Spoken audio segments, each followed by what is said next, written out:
Olá, queridos, graça e paz. Estou eu aqui, segunda-feira, dia 20 de janeiro. Como disse a vocês, vamos dar início a esse assunto importantíssimo, que é a autoridade do crente.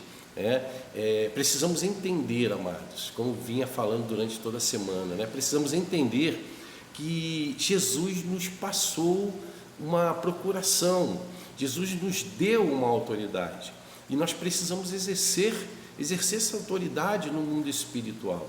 Nós sabemos, você que já me acompanha há muito tempo, eu sempre falo sobre isso, Tudo começa no mundo do espírito, tudo começa no mundo do espírito. E nós, como nascidos de novo, não podemos andar na carne, nós precisamos andar no espírito. Estamos nesse mundo, vivemos nesse mundo, no qual a Bíblia diz que Satanás, ele é o Deus deste século, mas a Bíblia diz também que não pertencemos mais a este mundo.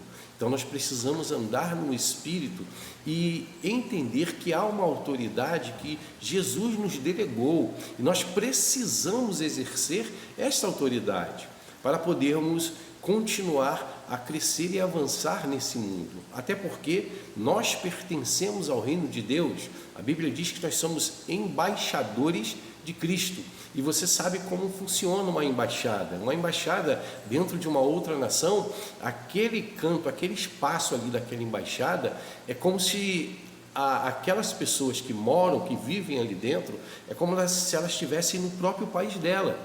Para você ter uma ideia, um exemplo que eu quero dar a você: se você chegar no centro do Rio de Janeiro, vou dar um exemplo aqui, e tentar invadir a embaixada dos Estados Unidos, com certeza você será fuzilado.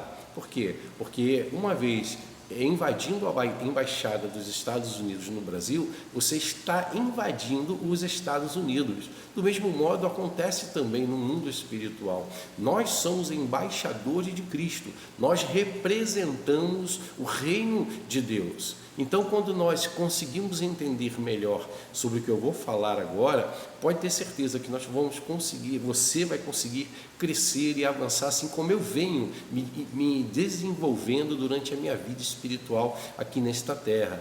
É uma vida em Cristo Jesus. Mas vamos lá, que igreja você é? A pergunta que eu tinha feito em alguns vídeos passados, Que igreja você é? Será que você é a igreja que contra-ataca?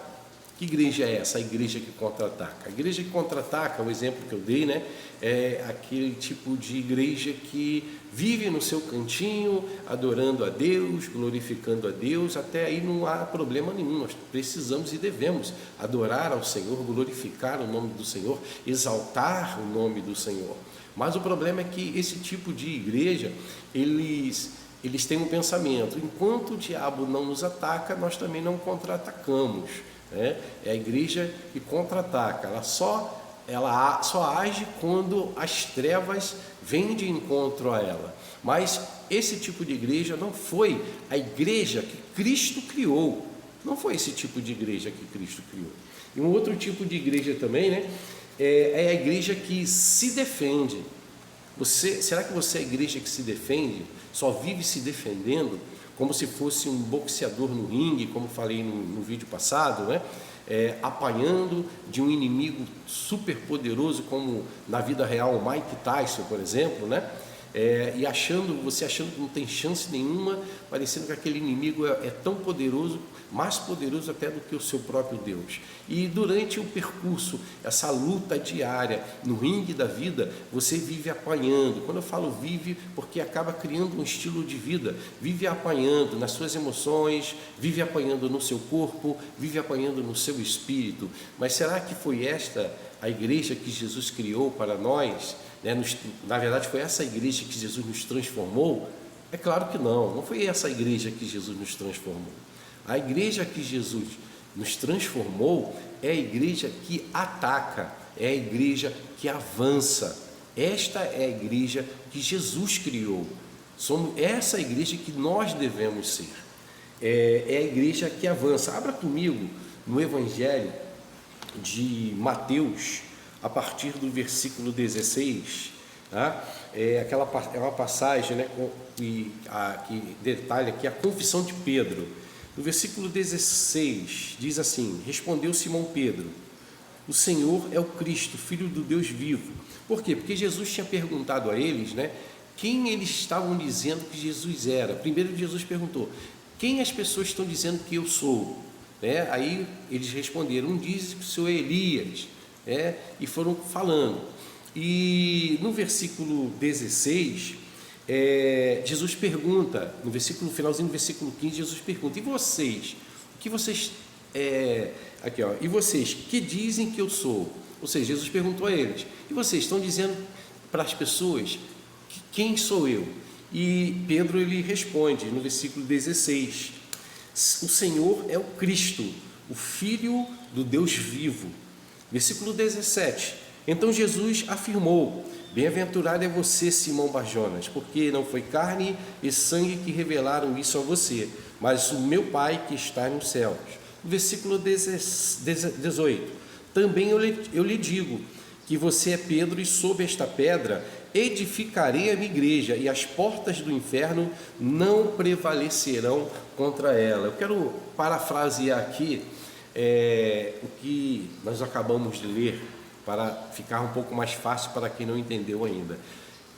Pedro teve uma revelação de Deus no Espírito, quando Jesus pergunta: e vocês estão falando para as pessoas quem eu sou? Quem eu sou para essas pessoas? O que vocês estão passando para essas pessoas? E Pedro tem ali imediatamente uma revelação no Espírito dele, pelo próprio Espírito de Deus: tu és o Cristo, o Filho do Deus vivo. E Jesus, logo após, ele confirma que aquela revelação não foi carne e nem sangue que foi revelada a Pedro, mas sim o próprio Pai revelou a Pedro. E Jesus ele completa no versículo 18: também te digo, ou seja, Jesus também traz uma revelação para Pedro. Pedro tinha acabado de receber uma revelação diretamente do Pai, pelo Espírito, e agora Pedro está recebendo uma revelação direto pelo Filho, a palavra, e Jesus diz: tu és Pedro, e sobre esta pedra edificaria a minha igreja, e as portas ou portais do inferno não prevalecerão contra ela. Entenda uma coisa, amados: quando você vai estudar sobre essa passagem, quando você vai lá nos tempos de Jesus, quando você consegue entender em que lugar Jesus proferiu estas palavras para os seus discípulos, Jesus estava em um lugar chamado Cesareia de Filipe. Naquele tempo, ali onde Jesus estava, era um local, na verdade, que o próprio judeu não gostava de frequentar. Por quê? Porque era um local, para eles, era um local amaldiçoado. Ali havia, onde Jesus proferiu essas palavras, ali havia uma gruta chamada Gruta de Pan, onde havia no fundo da gruta um Deus, o Deus Pan, meio homem e meio bode. E ali em volta, em torno de onde Jesus estava com os seus discípulos, ali haviam vários templos pagãos, por exemplo, como o templo da própria deusa Menefis, vários templos de deuses pagãos ali. E os próprios judeus daquele tempo, eles não frequentavam esse lugar por isso, porque era um local amaldiçoado, um local pesado. E quem estava naquele local ali? O próprio Cristo, o Filho de Deus, junto com os seus discípulos. E quando Jesus profere estas palavras: tu és Pedro, e sobre esta pedra edificarei a minha igreja, e os portões, uma versão bem mais conhecida, bem mais próxima do original, e os portões do inferno não prevalecerão contra ela. Ela quem? Ela, a igreja de Jesus, e somos nós, sou eu e sou você. Entendo que naquele tempo onde Jesus proferiu essas palavras, esse contexto todo que eu acabei de falar para vocês, esse contexto existia. E ali nessa gruta de Pan, eles jogavam restos de sacrifícios de animais. E essa gruta, ali naquela gruta, havia uma nascente, até hoje existe uma nascente. E essa nascente era uma das nascentes que formavam e formam até hoje o Rio Jordão. O Rio Jordão, um rio muito conhecido biblicamente.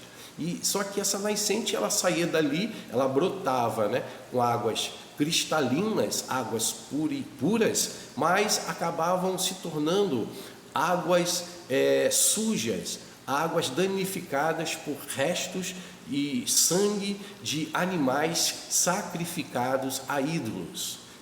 E o que aconteceu no dia de hoje, neste lugar? Esse lugar existe ainda, até os dias de hoje, né?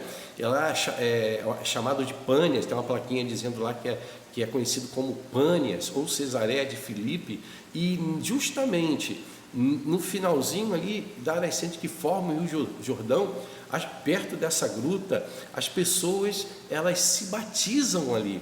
Olha que interessante, naquela época isso não acontecia, até porque não daria para acontecer, porque a água era impura. A água era misturada com restos de vísceras de animais, sangue de animais sacrificados a ídolos. E hoje não existe mais isso, existe a gruta, não existe mais essa imagem, não existe mais esses templos ali, não existem mais, mas a palavra de Deus permanece, como a palavra de Deus mesmo diz, ela permanece para sempre. O evangelho permanece, aqueles templos pagãos, todos foram derribados, todos acabaram, mas a palavra de Deus, o reino de Deus, a igreja de Deus, ela permanece até hoje. Então você agora consegue entender as palavras de Jesus: as portas do inferno não prevalecerão contra a minha igreja. Estou aqui parafraseando. E quando algumas pessoas leem as portas do inferno não prevalecerão, como eu li antigamente, dava a entender, como eu entendia, que parecia que o inferno ia para cima da igreja e a igreja a igreja prevaleceria, a igreja não perderia. Mas na verdade portais não sai do lugar para agredir ninguém, não parte para cima de ninguém. Pelo contrário, uma porta, um portão está ali para proteger aquela propriedade, para que ninguém invada. E os portões do inferno, assim como eram chamados aquela gruta era conhecida como os portões do inferno. Ou seja, a igreja ela arrebentou esses portões do inferno, entrou naquele lugar e hoje existem batismos naquele lugar. As pessoas viajam de várias partes do mundo para se batizar naquele lugar. Olha que maravilhoso, olha como a palavra de Deus é poderosa. A palavra de Deus, essa passagem nos mostra que não importa onde você esteja trabalhando, onde você esteja vivendo, você crendo naquilo que Deus diz e você fazendo segundo o que a palavra diz, tenha certeza, as portas, os portões do inferno não vão prevalecer naquele lugar. Sabe por quê? Porque você está naquele lugar, porque eu estou naquele lugar, porque nós, a igreja, estamos naquele lugar. Isso é o que? É o conhecimento da autoridade do crente. Quando você entende que você é uma autoridade do céu aqui na terra, não há portão nenhum que vai conseguir aguentar a pressão do céu. Você representa o céu, você é representante do céu. Para você entender um pouco melhor, quando nós olhamos naturalmente um guarda de trânsito, quando você está andando pelas ruas da sua cidade, você vai ver um guarda apitando ali no sinal, parando o trânsito, principalmente quando não há sinal de trânsito, sinalização, ou em alguns lugares chama-se farol, naquele lugar, ou o farol ele queimou e deslocam um guarda, e o guarda começa a consertar o trânsito, e as pessoas vêm com seus veículos, passam com seus veículos, e aquele homem ou aquela mulher somente estende a sua mão, apita, e o veículo para que outros possam passar, ou para que os pedestres possam atravessar. É interessante que esse homem, essa mulher que está revestido de uma autoridade, não tem um poder para poder parar um carro, para poder parar uma moto. Imagine um carro, um caminhão, uma carreta, um ônibus em alta velocidade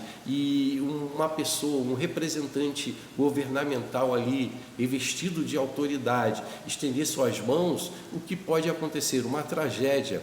Mas por que as pessoas param? Porque vê nesta pessoa, vê neste homem, nesta guarda, uma representação de de um governo no qual eles representam e eles têm autoridade para mandar parar o trânsito, para mandar fluir o trânsito novamente. Eu trouxe esse exemplo para você entender bem como as trevas vê você cheio, vê você cheia de autoridade.